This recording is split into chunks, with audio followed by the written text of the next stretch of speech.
ஸ்ரீபெரும்புதூர் மக்களவை தொகுதியில் போட்டியிடும் திமுக வேட்பாளரும் முன்னாள் மத்திய அமைச்சருமான TR பாலு மரியாதை நிமித்தமாக மக்கள் நீதி மய்ய தலைவர் கமல்ஹாசனை சந்தித்து பேசினார்.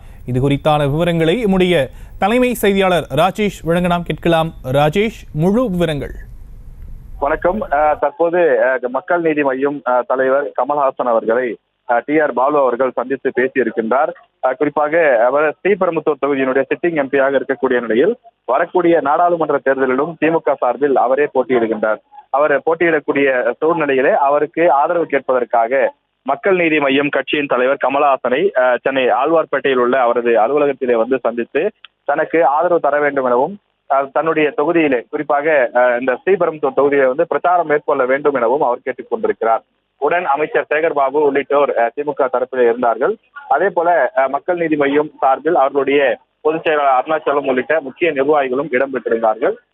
ஸ்ரீபெரும்புதூர் தொகுதியை பொறுத்தவரையிலே தொகுதியின் பெயர் ஸ்ரீபெரும்புதூராக இருந்தாலும் முழுக்க முழுக்க சென்னையை ஒட்டி இருக்கக்கூடிய தொகுதி. ஏனென்றால் பல்லாவரம், அதே போல மதுரவாயல் உள்ளிட்ட அந்த தொகுதிகள் அனைத்துமே சென்னையை ஒட்டிய பகுதிகளில் வரக்கூடிய அந்த தொகுதியாக இருக்கக்கூடிய காரணத்தால் மக்கள் நீதி மய்யம் கட்சிக்கு வாக்கு சதவீதம் என்பது சென்னையிலே அதிகமாக இருக்கின்றது. எனவே அந்த அடிப்படையிலே கமல்ஹாசன் அவர்கள் வந்து நேரடியாக பிரச்சாரம் செய்தால் தங்கள் தரப்புக்கு கூடுதல் வலுவாக இருக்கும் என்பதனால் நேரடியாக சந்தித்து கமல்ஹாசனை பிரச்சாரத்துக்கு அழைத்ததாக அவருடைய உடன் வந்தவர்கள் தெரிவித்திருக்கிறார்கள்.